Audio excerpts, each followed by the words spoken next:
지난주에 러시아 개관을 하던 중이었잖아요. 중에다 이제 끝냈는데 다시 한번 여러분 러시아 딱 머릿속에 두시면서 지난주 했던 거하고 이번 주에 이어서 이제 다 하게 되는데 러시아 전체를 다 둘러봅니다. 이거 지난주 못 가봤던데 우선 이 지도를 보십시오. 이걸 보시면은 아주 간략하게 여러분 머릿속에 그냥 쏙 들어가게 아주 설명 잘 해놨거든요. 이게 이제 어떻게 되냐면은 여기에 이 노란색 이겁니다. 여기에 이게 중앙입니다. 러시아 중앙칸데 실제로 지리적으로 보면은 제일 그 서쪽 끝이죠. 원래 지리적으로 보면 중앙이 여기에 되는데 이게 이제 중앙구역, 이게 이제 모스크바가 있는데 우리 지난주 얘기는 했죠.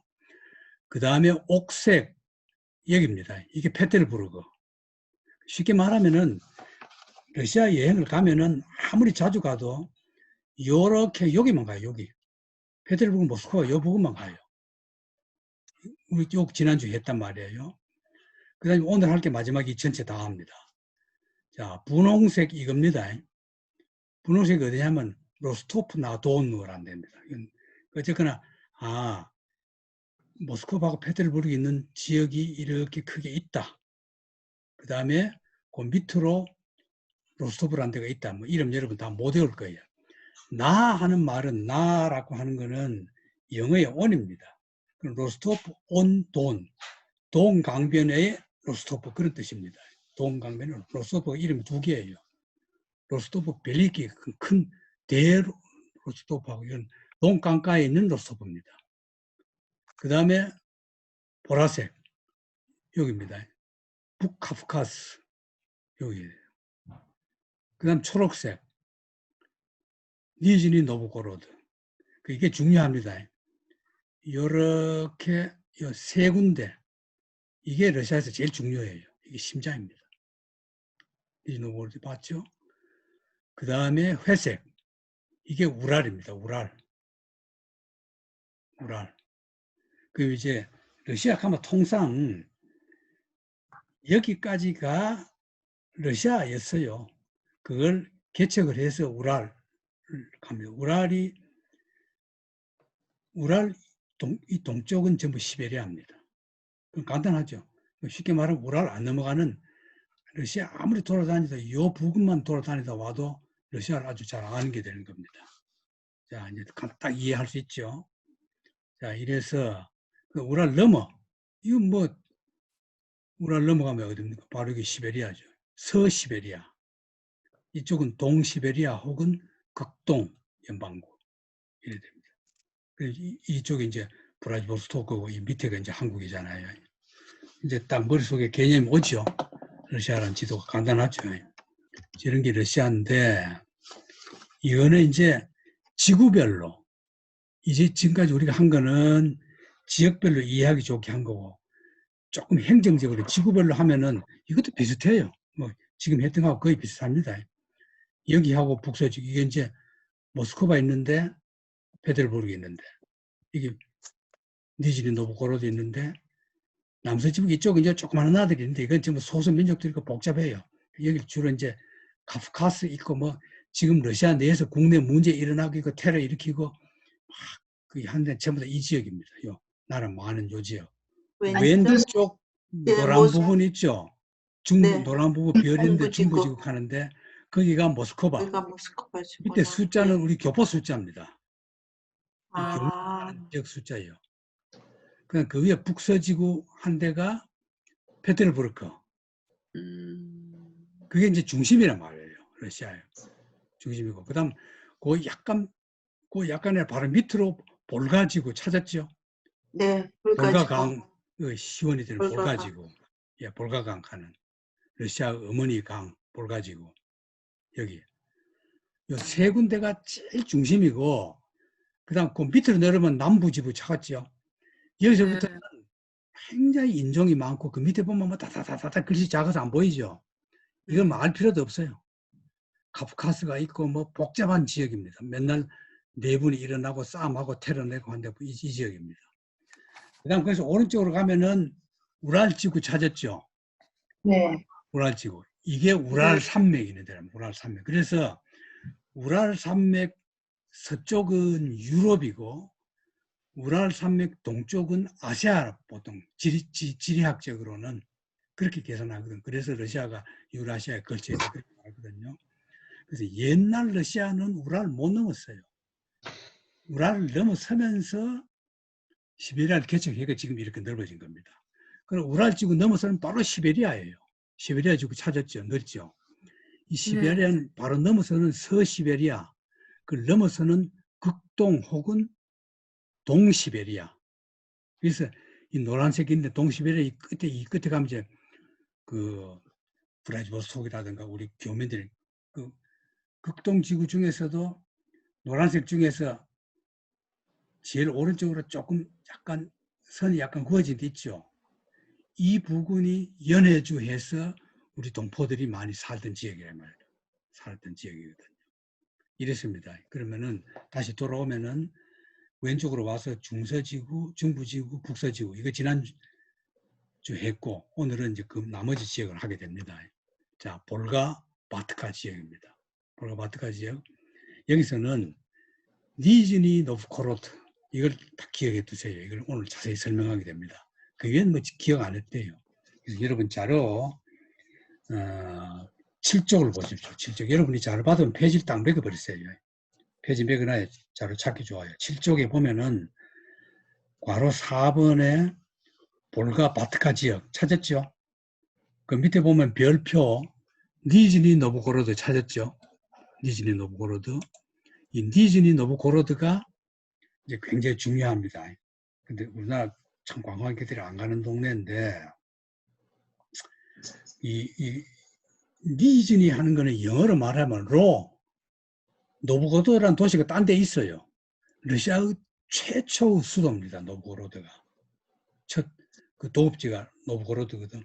그 옛날 노브고로드는 여기다 더 북쪽에 있는데 니즈니는 뭐냐? 볼가강에서 더 하류로 내려간 그래서 낮은 노브고로드 그런 뜻입니다. 노브는 새로운, 고로드는 도시, 새로운 도시 그런 거죠. 밑으로 내려간다. 어쨌든 니즈니 노브고로드예요. 모스크바 동북쪽 400km, 볼가강과 오카강 두 강이 합류 지역입니다. 여기는 뭐냐? 고리키우 고향으로 유명합니다. 1932년부터 90년까지는 도시 이름이 고르키시 그래 불렀어요. 그러다 90년 이후에는 다시 옛날 지명으로 돌아가서 니즈니 노브고로드 그래 불렀고 고르키 생가가 있고 그 다음에 콜로렌코 이건 여러분들 독서를 많이 한 분은 콜로렌코를 알 거예요. 이분은 어떤 작가냐 하면 작가입니다.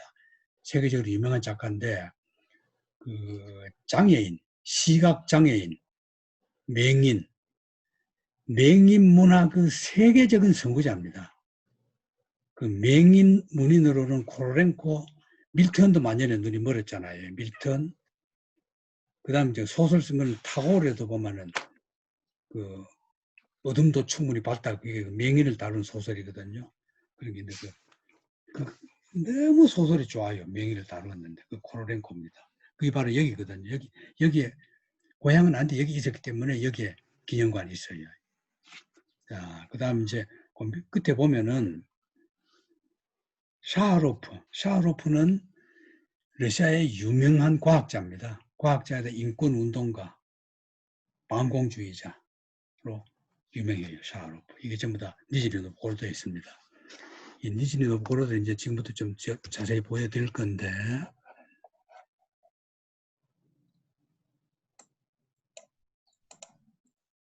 이 니즈니 노브고로드입니다. 이 도시가 우리가 가봤잖아요. 전체 큰 도시에서 보면은 저 빨간 점 있는데 전 러시아에서 빨간 점에서 왼쪽으로 서쪽으로는 중부지역 모스크바 있는데 위쪽으로는 페테르부르크 있는데 딱 알겠죠? 그리고 그 저기 비스듬하게 왼쪽으로 남쪽은 남부지역 그래 됩니다. 니즈니 노브고로드, 모스크바, 볼강, 오강 합친됩니다. 위에 이 사진은 여러분들이 보는 그 붉은 벽돌담으로 딱 있는 사진은 크렘린 성입니다.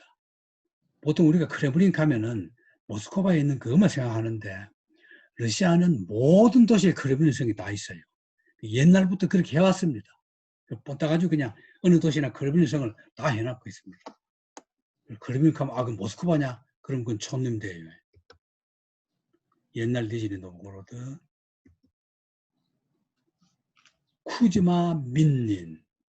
이 사람이 이 그림에 보면은 중간에 탑 그림 45도 왼쪽으로 보면 사람이 보이죠. 팔 이렇게 팔 이렇게 하고 있는 사람 보이죠. 저기 쿠즈마 민닌입니다. 애국자예요.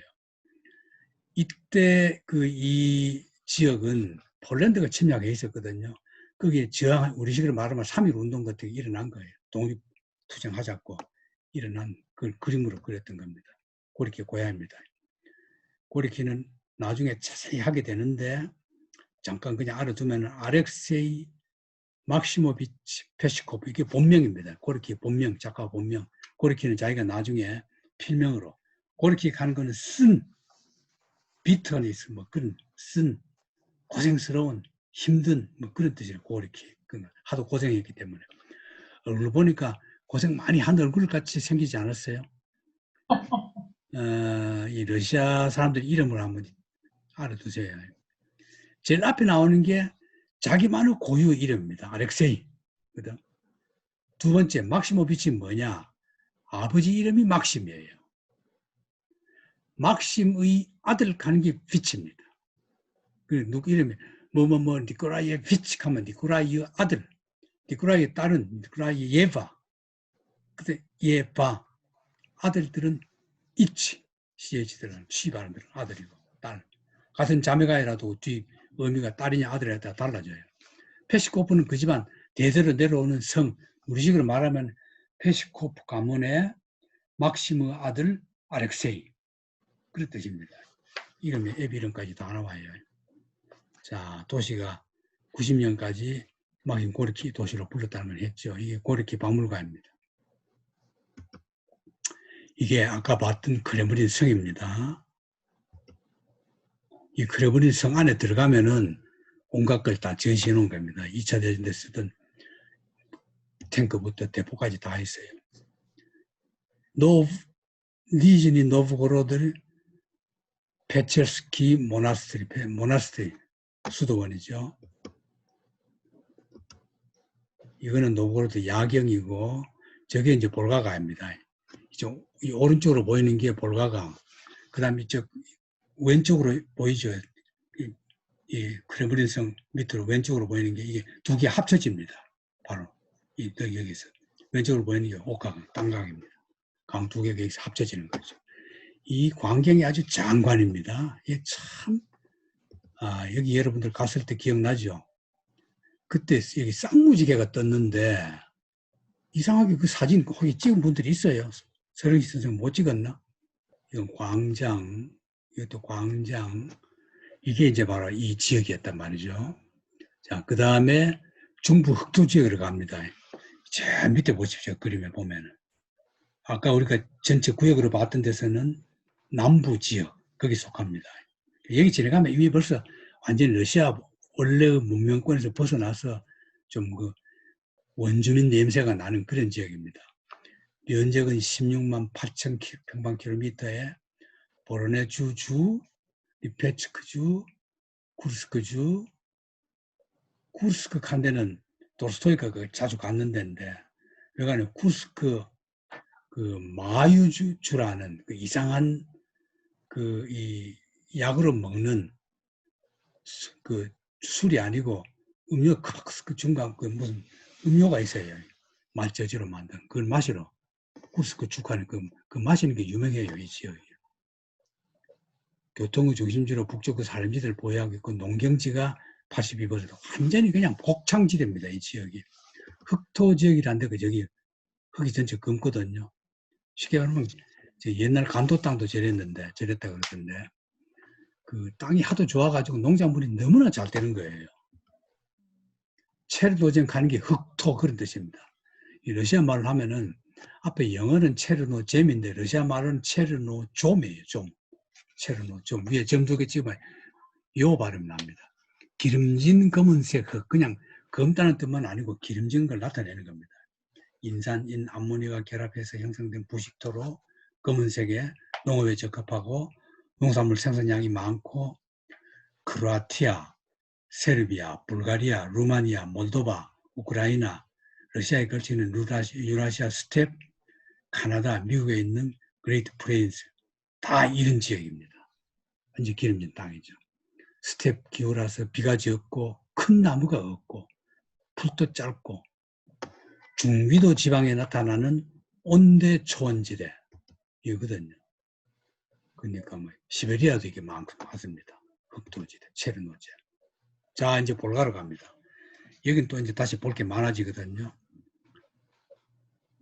여기서 빨간 글씨는 여러분들이 그냥 여러분 자료에다 동그라미 쳐놓으면 나중에 관광을 가더라도 거기도 가자 이렇게 우기면 돼요. 울리아노프스크죠. 가자 우기면 돼요. 사라토프 놔두고 볼고그라드 그것도 한번 가보자 이럴 때는 아스트란 저도 가야 돼요. 기타 이런 게 있는데 이제 볼가강이 딱 나옵니다. 저 위로 보십시오. 이게 이 지도에 왼쪽 위 제일 위에 보십시오. 뭐가 나옵니까? 상크트페테르부르크 나오죠. 페테르부르크 찾았죠. 네. 페테르부르크에서 쭉 내려오면은 호수 표시 나오죠. 그 밑에 볼가, 볼가. 큐베르 나오고 볼가 나오죠. 그게 볼가강입니다. 볼가강 시원이에요. 볼가강이죠. 그럼 볼가 그리신 데서 조금만 내려오면 모스크바 나오죠. 모스크바 찾았죠. 이런 겁니다. 그러면은 다시 올라가서 볼가강이 어떻게 흐르나 보십시오. 볼가에서 쭉 그 강 표시 있습니다. 선을 따라 내려오면은 야로슬라블 나옵니다. 야로슬라블도 볼가강에서 상류에 있는 가장 큰 도시예요. 그래서 쭉 내려오면은 니즈노브고로드 우리가 지내왔죠. 아까 고리키 고향. 니즈노브고로드 찾았죠. 거기서 조금 내려오면은 그 니즈노브고로드 오카강하고 합치죠. 오카강이 바로 모스크바를 흐르는 강이 오카강이란 말이에요. 여러분들 모스크바 가면은 그 강 보고 야 저기 무슨 강이냐 그렇게 촌스럽게 묻지 말고 지금 누가 물으면 오카강이다. 어디로 가느냐 노브고로드로 간다 하면 상당히 유식한 겁니다. 그 강이 흘러서 노브고로드 아까 사진 봤죠. 거기서 볼가강하고 합류가 된단 말이에요. 우리가 노브고로드 문을 여행 갈 때 갔잖아요. 그 노브고로드거든. 고리키 그 주정지입니다. 거기서 다시 볼가강 타고 내려옵니다. 카잔 나왔죠. 카잔. 이 카잔이 뭐냐? 카잔 바로 오른쪽이 우랄 지역입니다. 그러면은 우랄 지역 넘으면 아셔야죠. 그렇기 때문에 옛날에 카잔도 점령을 못했어요. 카잔은 그냥 그 회교 문화가 그대로 있고 뭐 터키에다가 뭐 그 종교도 그냥 기독교도가 소수예요. 오히려 그 지역이기 때문에 러시아가 정식적으로 동방 정책을 하기 위해서 카잔 대학을 일찍 세웠습니다. 세워서 이 카잔 대학이 유명해요. 뭘로 유명하냐? 중퇴생 두 사람으로 유명해요. 누구 같아요? 레닌, 카잔 대학 중퇴생입니다. 퇴학 맞았어요. 운동권 학생이라가지고. 이 카잔 대학입니다. 그 다음에 더 유명한 사람, 톨스토이. 학교 다니다 그냥 공부 못해가 지가 자퇴해버렸어요. 카잔 대학생입니다. 그 이제 카잔으로 유명하거든요. 카잔도 참 가볼 만한데 나도 못 가봤어요. 어쨌거나 좀 한가하면은 이 볼가강을 타고 쭉 내려오면 되거든요. 이 끝까지 내려오면 됩니다. 고리키가 이걸 몇 번을 왔다 갔다 해요. 걸어도 가다가 배도 타다가 공짜로 막 배 타는 거예요. 그런데 그 카잔이죠, 그게. 그래서 좀 내려옵니다. 여러분 울리아노프스크 찾았죠? 울리아노프스크가 바로 레닌의 고향입니다. 울리아노프스크, 레닌의 고향. 지금은 이제 신비르스크라고 불러요. 신비르스크. 원래 도시 이름이 신비르스크였습니다. 그 레닌 이름을 따서 원래 레닌 이름이 브라지미리 일리치 울리아노프 이랬거든요. 그래서 이제 레닌이 혁명을 일으킨 뒤에 레닌 이름 따서 이제 레닌 집안의 성인 울리아노프 도시 이래가 울리아노프스크 이렇게 부를 겁니다. 아버지 박물관에 울리아노프스크에 다 있어요. 레닌 박물관도 있고. 그래서 조금 내려오면 사마라입니다. 사마라. 저기 톨스토이 자주 갔어요. 톨스토이도 가고 레닌도 자주 갔고 고리키도 갔고 하는 곳입니다. 사마라. 사마라에서 쭉 내려오면은 사라토프 찾았죠? 사라토프에서 내려오면은 볼고그라드. 그다음 쭉 내려오면은 아스트라한. 그럼 이제 바다로, 예, 볼가강이 바다로 들어갑니다. 이제 대충 볼가강 흐름을 대충 알았죠. 그러니까 이 유럽에서 가장 긴 강, 러시아 강 하면 볼가강.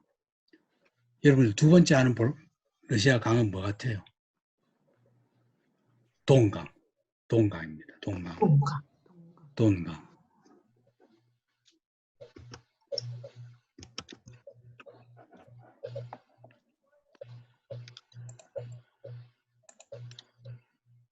볼가강입니다. 울야노프스크에 있는 볼가, 울야노프스크에서 본 볼가. 여기 이제 울야노프스크 나오거든요. 울야노프스크. 우리가 이제 니즈니 노보고로드는 했고, 그 다음 여기 나온 도시 중에서 울야노프스크거든. 옛날 원래 도시 이름은 시비르스크. 1948년에 건설됐고, 여기 유명한 게 1671년에 스텐카 라진이라는 우리식으로 말하면 이제 전봉준 같은 겁니다. 농민전쟁. 러시아 역사에 나타난 최초 농민 반란 전쟁입니다. 이게 이제 바로 이 도시입니다. 이게 전장이 됐던 데고. 여러분 7쪽을 보십시오. 7쪽 보시면은 6번에 가로 6번의 볼가 지역 찾았죠? 그 두 줄 밑으로 보면 울야노프스크 레닌 박물관 있고 옛날에 신비르스크 스텐카 라진은 1671년에 스텐카 라진란으로 전장터가 되었고 1796년에 도시로 등록됐고 1924년 레닌이 죽은 뒤에 울야노프스크로 도시 이름을 바꾸었다가 다시 90년에 지금은 신비르스크 그래 부른단 말이죠.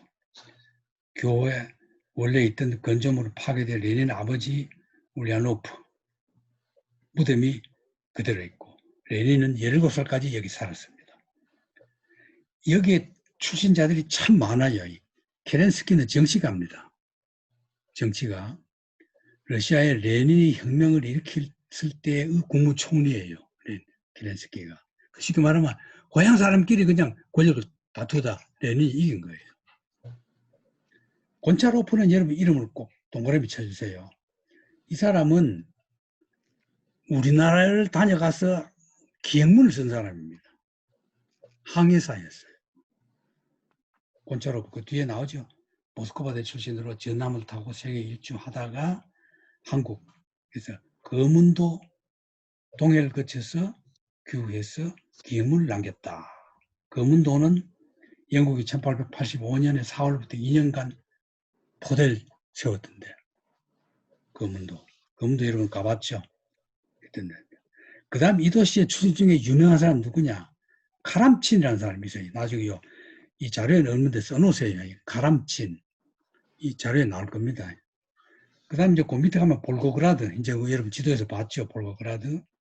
이 볼고그라드는 우리 취향에는 안 맞은 도시인데 관광지에 들어갈 수도 있어요. 왜냐하면은 2차 대전 때 독일군에게 오랫동안 점령당해서 이 도시를 뺏기 위해서 엄청난 이 전투를 벌여졌던 영화가 굉장히 많습니다. 이 스탈린그라드 공방전 해가지고 세계 2차 대전사에서는 굉장히 많이 나오는 그 영화도 있고 유명한 도시입니다. 자, 넘어갑니다. 자료에서 화면 오르십시오. 울야노프스크 도시 이름 바꾸었는가 아까 다 얘기했죠. 카람친 이게 이제 러시아 근대 최초 근대 소설 작가예요. 카람친이 푸시킨보다 먼저입니다. 카람친이 나오고 그 다음에 푸시킨이 그 다음에 고고리 이래 나오거든. 카람친은 그냥 세계적인 작가는 못하고 러시아 문학사에서는 아주 중요한 인물입니다. 여기 출신인데 이 사람이 쓴 작품이 가련한 리자. 이게 가련한 여인상이에요. 쉽게 말하면은 러시아판 최초의 부활입니다. 딱 제목 보니까 뭔가 알겠죠? 리자는 여자 이름이거든. 뭐 하면 여자 이름이거든. 이 리자라는 모스크바 근교 아름다운 처녀가 꽃을 팔러 모스크바 시내로 나갔다가 한 잘난 총각 남자 눈에 띄어가지고 둘이 열렬하게 연애를 했는데 이 남자가 이 여자를 버리고 부잣집 과부한테 장가를 가버렸어요. 그러니까 리자가 하도 그 운하통에 나서 그 연못에 빠져 죽어버렸어요. 그리고 그 연못이 지금 모스크바에 있대요. 내가 갔을 때도 그걸 막 가이드한테 찾아보라 그랬더니 못 찾았어요. 근데 지금도 있대요. 그리고 그 연못을 리자를 기리는 사랑에 실패한 여자들이 즐겨 찾는 연못이라고 알려져 있는데 여러분들이 나중에 모스크바 가면 열심히 좀 찾아보세요. 그 가람길입니다. 가람길. 자, 볼가강을 흐르는 그 제국 그 다리, 교회, 곤차로프 기념교회입니다. 기념탑. 여기도 곤차로프예요. 곤차로프는 그 함장으로 이제 세계 일주를 했기 때문에 굉장히 이 작가 곤차로프의 측면과 그 세계 일주한 함장으로서 그 기록이 함께 있기 때문에 박물관이 크답니다. 이건 레닌 기념관 박물관. 이건 레닌과 그 가족들의 기념관. 그 레닌 개인 기념관이 있고 가족 기념관이 따로 있어요. 레닌 100주년 기념 광장. 우리 언더스 스테이트 아그리카처 그 주 농업 아카데미. 오벨리스크 2차 대전 기념 오벨리스크. 이게 지금 원래는 없어지는 겁니다. 여기에 이제 스텐카라지라는 노래가 나온대거든요. 여러분 지난번에 내가 러시아 제일 유명한 노래가 카츄샤하고 스텐카라진 두 가지거든요. 그림은 보는 이 그림은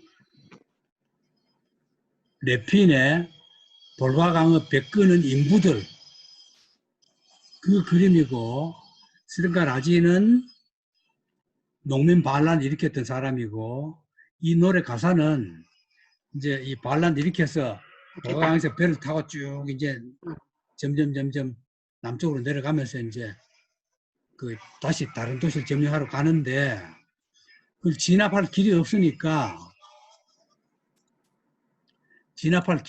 어떻게 하냐면은 페르시아계의 이쁜 공주 하나를 스텐카라지한테 바쳐요.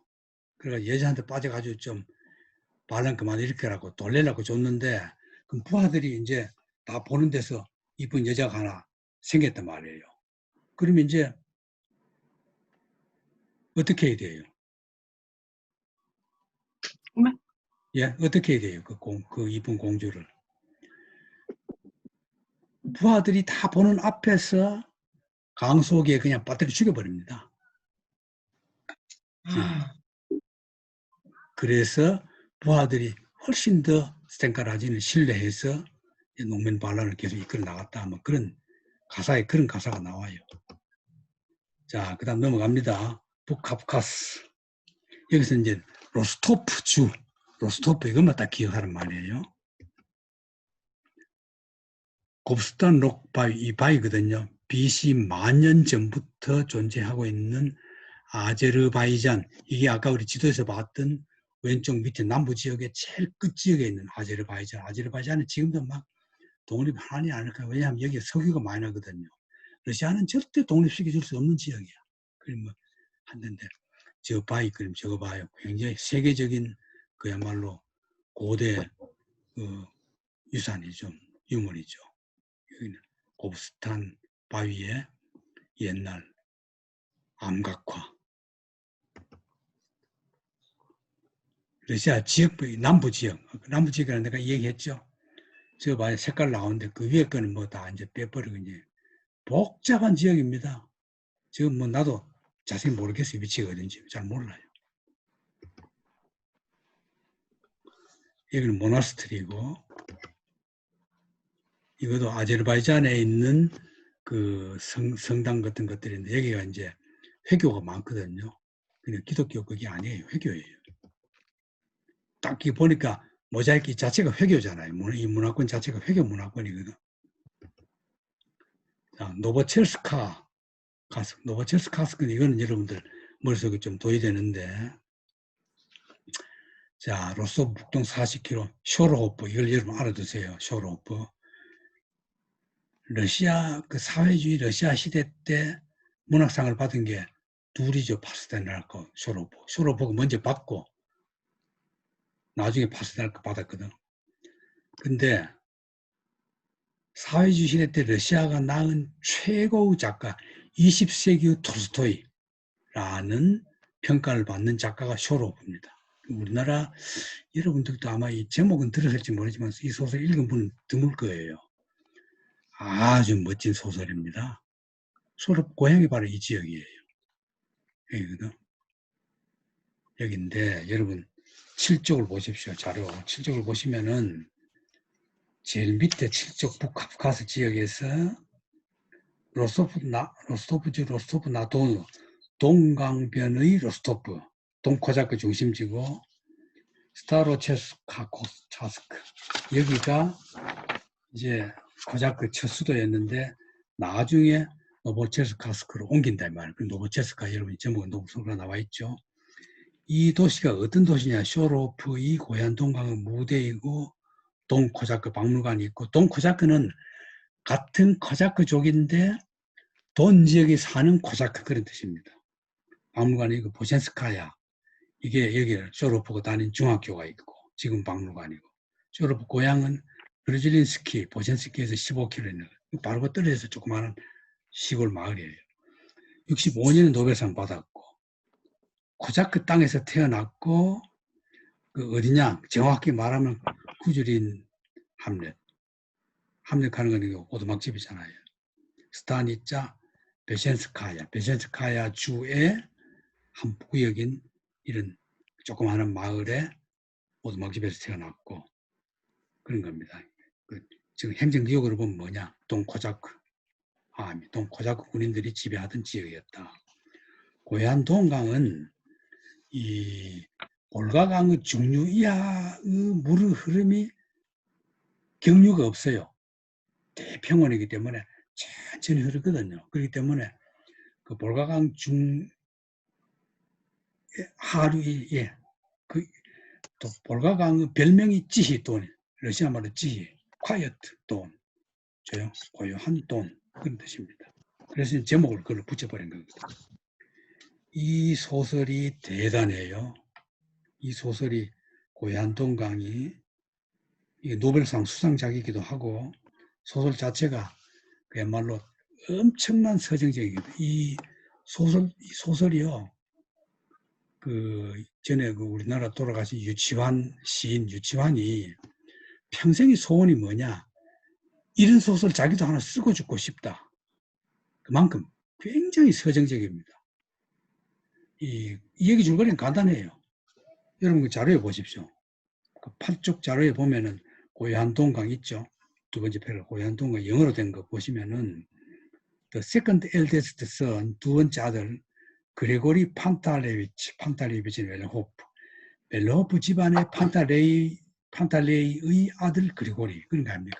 그 그레고리야. 이 그레고리가 바로 이웃집 유부녀 스테판 유부녀 그 밑에 보면 악시니아 이름이 참 섹시하죠. Falls in love with 악시니아 나무 부인이야.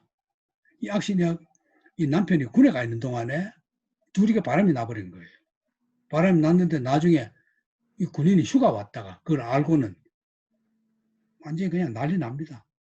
그러니까 둘이 이제 도망가요.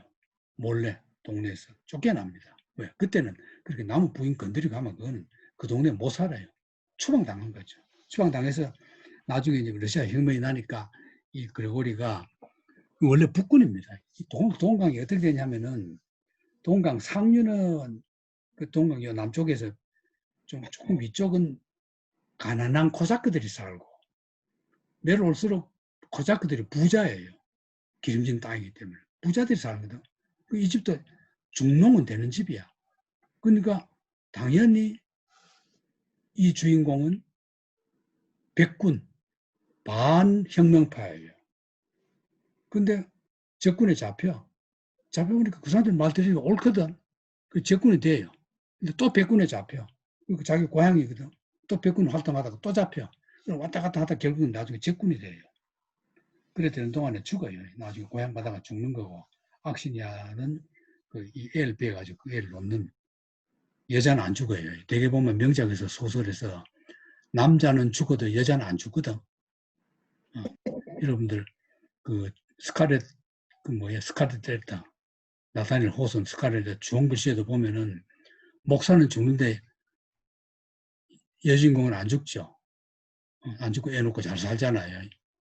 본 남편 유산까지 받아가지고 또 복도 많게. 여자는 잘 안 죽어요. 소설에서는.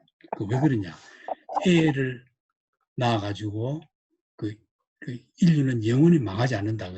그걸 증명하기 위해서 아무리 전쟁이 나도 여자들은 살아서 새끼를 길러서 후대를 길러낸다. 그걸 상징하는 게 바로 그 평화 사상이 그런 겁니다. 이게 고향 동가이거든. 이 영화가 참 노버시비스 도시 개선문이고 이건 성당이고 저 평원. 여러분들 저런 거 좋아하죠?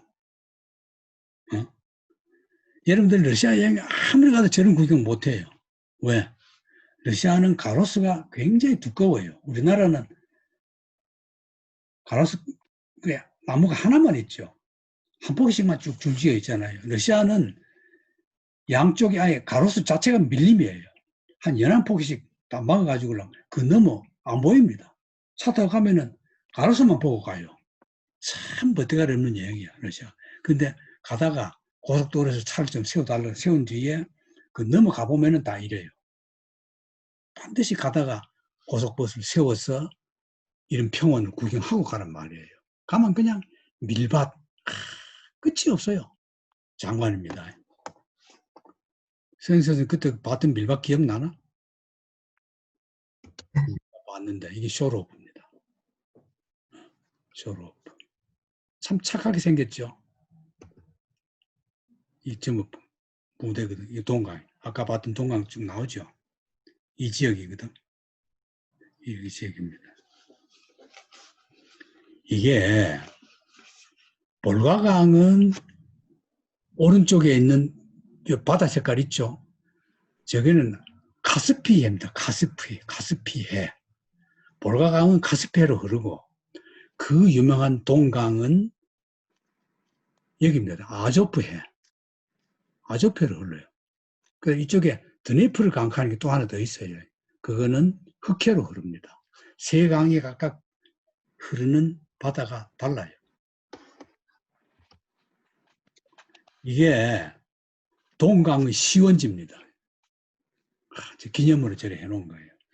여기서 흐르는 물이 흘러서 동강이 돼서 네 강이 흐름이 돼서 흘러가는 겁니다.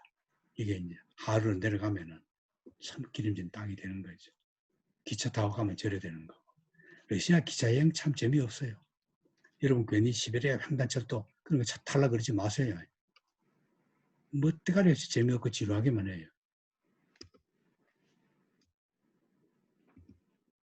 고요한 동강 무대, 그리고리 악신이야. 아까 얘기했죠.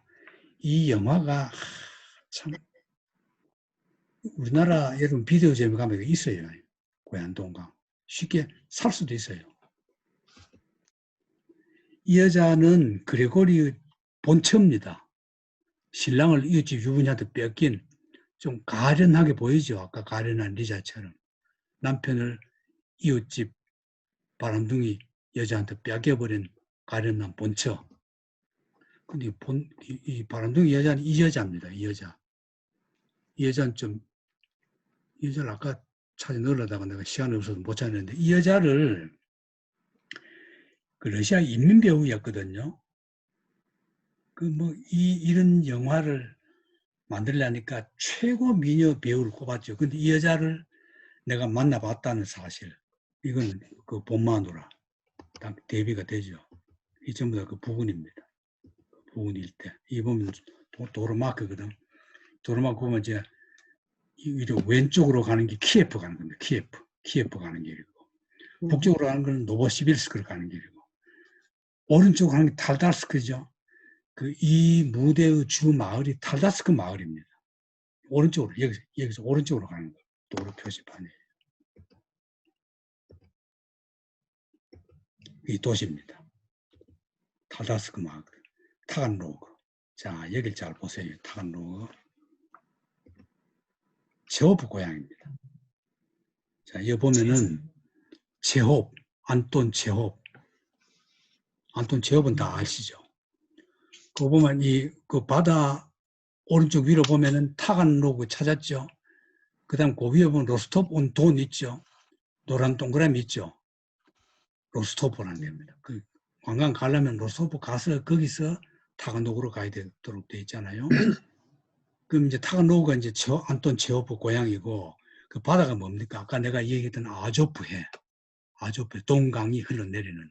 여러분 오른쪽 위로 보면은 로스토프 온 돈하고 노란 표시, 로스토프 도시 표시가 있고 그 위에 옆으로 돈 나오죠. 동강입니다. 동강이 질이 흘러내려간단 말입니다. 아조페로. 그 다음에 여기는 블랙시. 흑해. 크리미아 반도. 크리미아 반도. 이런 겁니다. 이게 안톤 체호프 생갑니다. 안톤 체호프. 그리고 괜히 도시에다 그냥 황제 동상 만들어 놓은 겁니다. 이게 안톤 체호프 동상이에요. 안톤 체호프이 참 안톤 체호프 안톤 체호프 할아버지가 농노였어요. 돈으로 농노 족보를 고친 겁니다. 그래서 장사해가지고 장사로 중산층 아주 잘 사지는 중산층 돼가지고 유학을 갔거든. 어떤 유학을 갔느냐? 의과대학을 가요. 의과대학 가서 의사가 돼가지고 학교 다니면서 돈이 모자라니까 시골 부자가 의과대학 다니기 힘들잖아요. 돈벌이 하려고 꼭 아르바이트로 글을 쓴 거예요. 근데 그게 작가보다 더 유명해져 버려요. 잘 팔려가지고. 그래서 의사이면서 작가. 이제 우랄로 옵니다. 우랄 지역. 자, 여기 별로 볼 거 없어요. 저 빨간 표시 있는 저 지역이 우랄 지역. 아까 우리 지도에서 봤죠?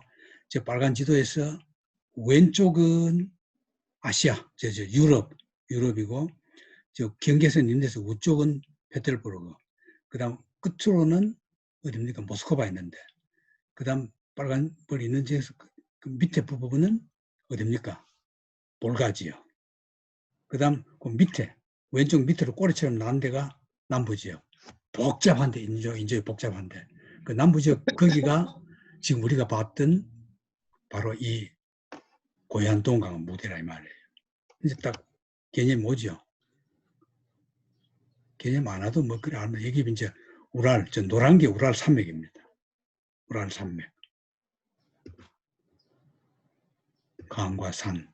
이 말이 바슈키르 호세, 저 말이 몸집은 작은데 굉장히 속도도 빠르고 성능도 좋은 데다가 우유 맛도 나고 고기 맛도 난다는 명마입니다. 명마. 이게 우랄 지역, 우랄 산맥의 기슭에서 유명하대요. 그 원산지가 어딘지는 아직도 학자들이 못 밝혔는데 어쨌거나 이게 유명한 말이에요. 저기 가서 말고기를 한번 드셔보세요. 말고기 참 맛있어요. 우랄 지역 오로라. 우랄 타이거 지역. 우랄 지역입니다. 북극해와 연항에 있고. 광물. 우랄의 광물은 말할 것도 없죠. 여러 가지 다 있고. 그 다음에 서시베리아로 옵니다. 뭡니까? 우랄 지역에서 동쪽으로. 여기서는 빨간 것이 나오죠. 옴스크. 저게 뭐냐면은 도스토옙스키가 유형 갔던 데입니다. 유형 가서 도스토옙스키가 유형 갔기 때문에 거기 도스토옙스키 박물관이 있어요. 옴스크. 저거는 그 시베리아 횡단철도 타면은 지나갑니다.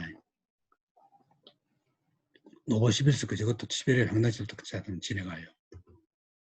이게 이제 시베리아 횡단철도거든. 왼쪽부터 보세요. 왼쪽. 제일 왼쪽이 빨간 걸로 쫙 땡긴 시베리아 횡단철도거든요.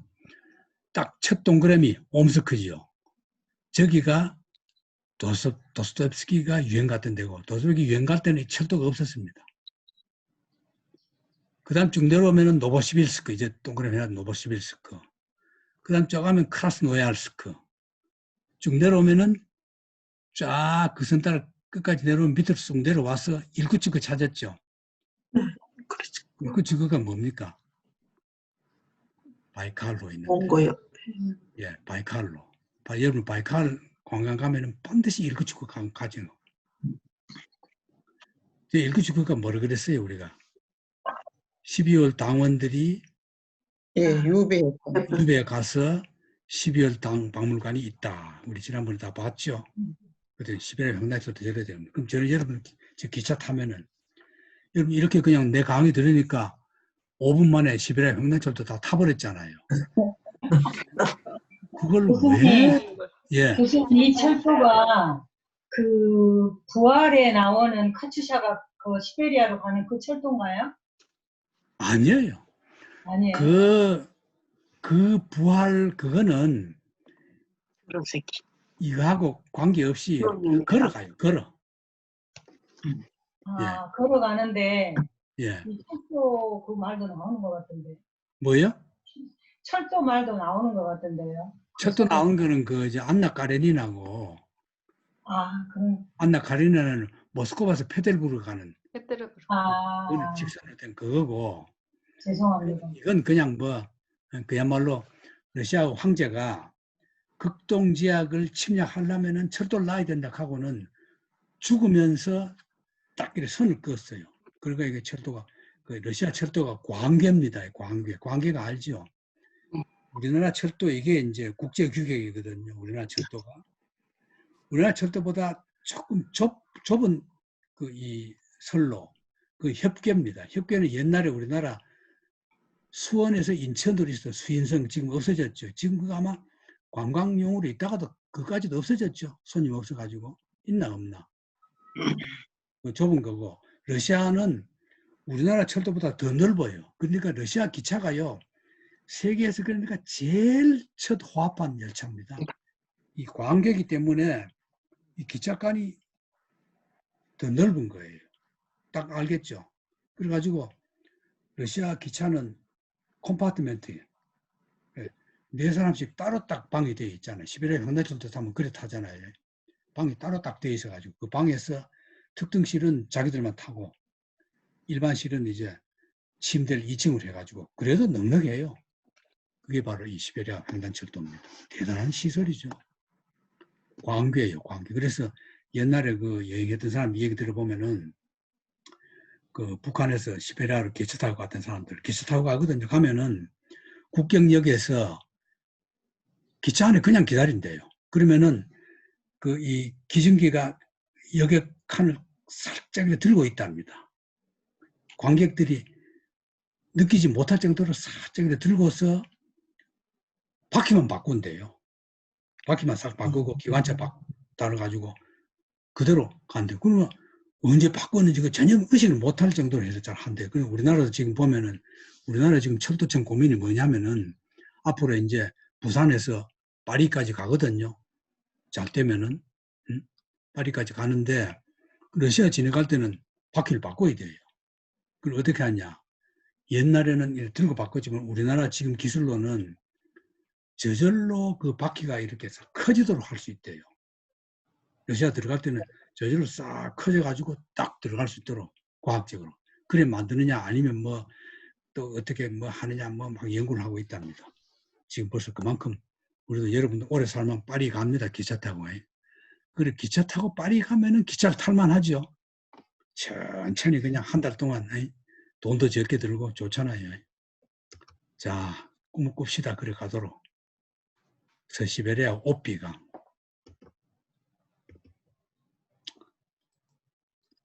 옴스크, 그 도스토옙스키가 귀향 갔던 데인데 이건 그냥 푸시킨하고 관계없는데 그냥 만들어 둔 거예요. 다리. 이건 전부 그냥 관광입니다.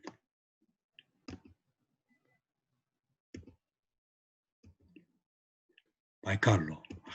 이 호수는 참, 바이칼로도 우리가 갔는데 사진이 없어요. 이게 참 명광산인데 뭐 이런 건 우리 구경할 기회가 없었고, 그 다음에 이제 동시베리아, 이게 이제 우리나라 관계는 이게 일크주가 여기 있습니다. 동시베리아에. 여기거든. 그 시베리아 철도 제일 끝부분이죠. 여기 있는 족속들, 여기 다민족이 있거든요. 원주민부터 온갖 다민족, 우리나라도 이제 이 지역에서 왔다는 거 아닙니까? 우랄 알타이부터 코자크, 여기는 코자크는 또 달라요.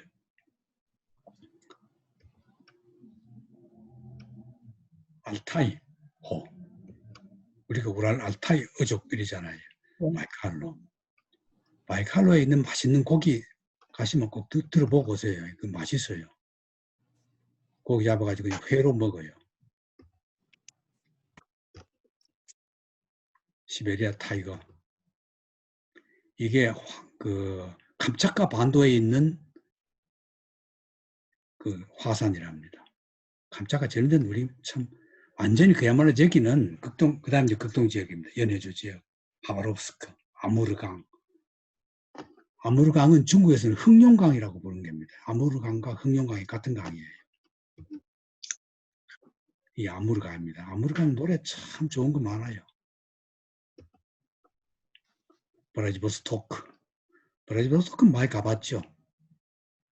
여기 이제 우리나라 독립운동가들 주적지가 굉장히 많아요. 브라지보스토크 다리. 이거 뭐 브라지보스토크 관광 가면 이 다리 반드시 지나가요.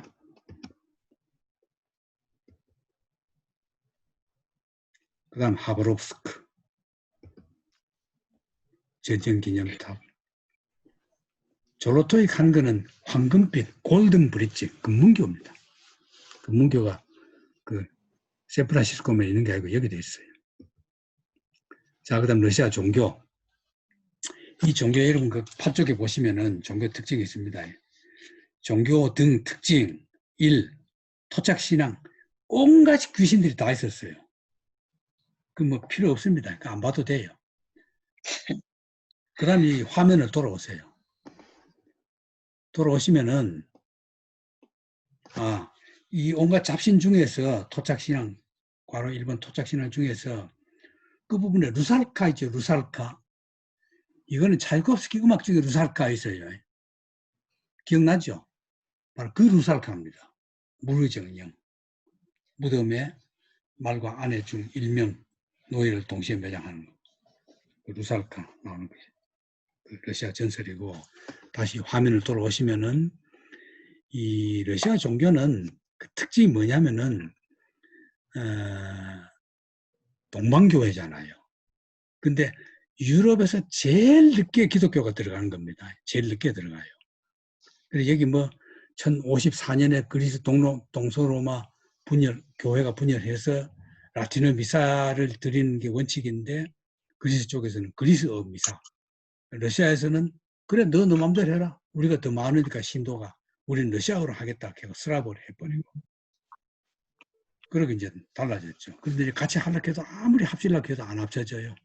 그래서 이제 완전 별도로 되어버렸다가 1453년에 콘스탄티노플이 터키족에 점령되거든. 그러니까 러시아가 독자적으로 그리스 정교가 아니라 러시아 정교다. 아테네보다도 모스크바 본당이 우리가 더 크다. 그래 주장해버립니다.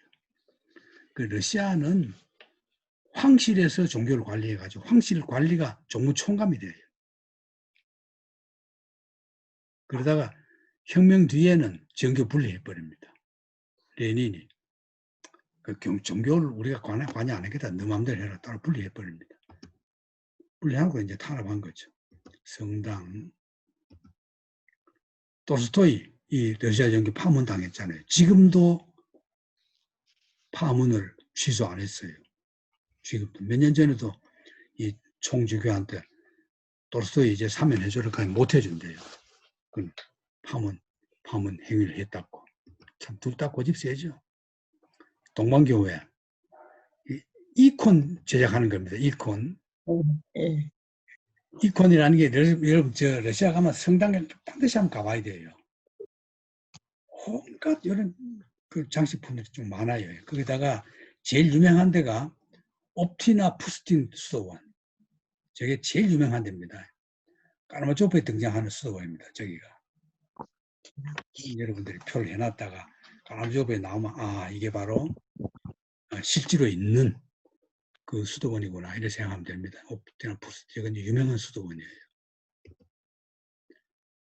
자 이제 여러분 이만큼 관광했으니까 한잔 해야죠. 보드카 40도에 딱 맞춰진 건 왜? 더 독해요. 안동 소주도 우리 어릴 때는 45도였거든요. 우리 어렸을 때는 배 아플 때 우리 그 경상북도 북부 지역에서는 배 아프면은 약이 없고 안동 소주를 조그마한 잔에 한 움큼 딱 마셨어요. 우리 어머님, 아버지 다 그랬어요. 배 아프다 하면 그 소주 가져오느라 소주를 딱 한 병 약으로 놔둬요. 소주 한 병 딱 마시면 나와버리거든. 실제로 그 안동 소주 45도에는 성냥으로 불 붙이면 불이 붙었어요. 배가주처럼. 근데 이거 이제 이 보드카도 40도, 멘데레예프 이론에서 인간의 입맛에 가장 적합한 알코올 도수는 40도다. 멘데레예프라는 이 과학자가 이 논문을 쓴 뒤에 딱 맞춰가지고 했는데 지금은 막 더 높은 보드카도 있어요. 그러나 대개 이제 40도. 러시아 오카 강변에 그 보드카 공장, 그리치 최고 명성이고, 솔레치나, 스웨덴 압솔루트 보드카. 지금 공항 가면 스웨덴 압솔루트 이게 많아요. 핀란드에서 만든 건 핀란디아, 저것도 유명하고. 그러니까 러시아 술인데 스웨덴이나 핀란드에서 더 잘 만들어버린 거예요. 그건 아마 러시아산이 더 칠지도 몰라요. 러시아 국경에는 엄청 많아요. 엄청 많아요. 중요한 건 뭐 우리가 다 알 필요는 없고, 최고 명절은 노브이 고드, 뉴이어, 노브이 고드 이런 말합니다. 노브이어. 그다음 이거는 여러분들 알아둬야 돼요. 이거는 뭐 마술에 밀착하는 건데 이거는 봄의 축제거든. 이거는 여러분들이 제일 쉽게 아는 방법은 그 봄의제전의 작곡가 이름이 뭐죠? 봄의제전. 스트라빈스키. 예, 그 봄의제전에 보면은 그 축제 때 막 춤을 추는 게 나오거든요. 그게 뭐냐면은 그 유럽 기독교도 마찬가지죠. 원래 크리스마스가 이교도들의 축제였다 그러거든요. 그 마술에 착하는 게 이교도들이 즐기던 그 축제를 기독교 문화가 들어와서 합쳐져 가지고 그대로 하나가 되어버린 겁니다. 굳어져서 지금도 이 축제를 그대로 올려요. 태양제, 태양신에게 제사 올리는 거. 그거거든. 그 이제 바로 그 음악에 나오는 게 배경이거든. 이건 뭐 대단한 축제일입니다. 누구든지 가서 막 춤추고 막 키스하고 하는 막 그런 술 먹고 막 놀던 그런 축제. 이게 이제 마셀의 축제입니다. 민속 축제죠. 그래서 정기 휴일은 성인들이 하나 나올 때마다 그게 휴일이 되거든요. 근데 이거 공식 휴일하고는 아무 관계 없어요. 그때 되면 이제 성당 가서 미사 드리는 거, 그게 막 그리스 정기 축제죠. 러시아 국가, 최초 국가, 신이여 황제를 구하소서. 옛날 국가 다 저랬어요. 황제만 구하면 됐지 국민이 죽어도 괜찮아요. 혁명 뒤에 혁명가를 부르다가 나중에 이제 러시아 그 소비에트 사회주의 연방이 무너진 뒤에는 이제 국가를 다시 바꿨습니다. 바꿔가 지금의 국가는 뭐 이렇게 여러 소비에트 연방 창가에서 이건 3번은 이제 혁명 그 사회주의 연방 때의 국가고 4번이 바꾼 겁니다.